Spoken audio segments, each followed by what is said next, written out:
5 World News. We've seen the stories of selfless people who risk their lives to save those around them, not just people they knew, but also complete strangers. Our chief national correspondent, Tom Yamas, sat down with one of the heroes. You see her right there. She's a bartender who did everything she could to help. Good morning, Tom. George, good morning to you. That bartender describes a war zone. She says hundreds of people tried to take shelter underneath her bar. She helped those, and she also helped some people escape through a back fence.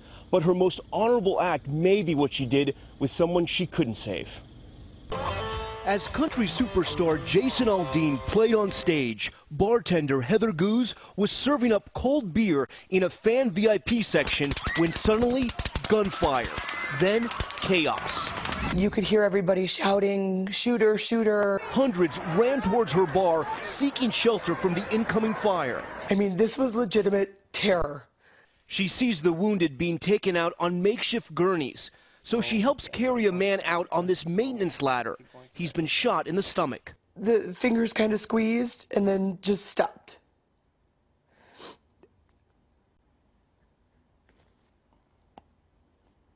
Like, you don't have to be a doctor to know.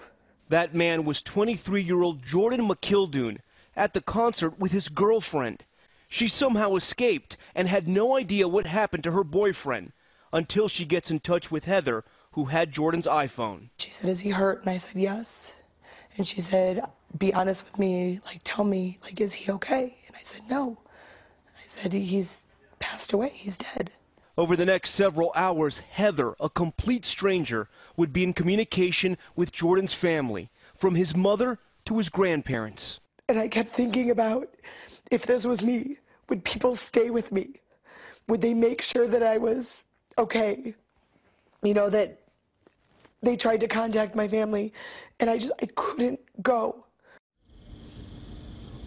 Now, Heather says there were hundreds of people just like her trying to rescue the wounded or praying over those who had just died right next to them. Heather says the bravest people she saw, groups of men running back into the venue to rescue the wounded, not knowing if the shooter was going to open fire again, George.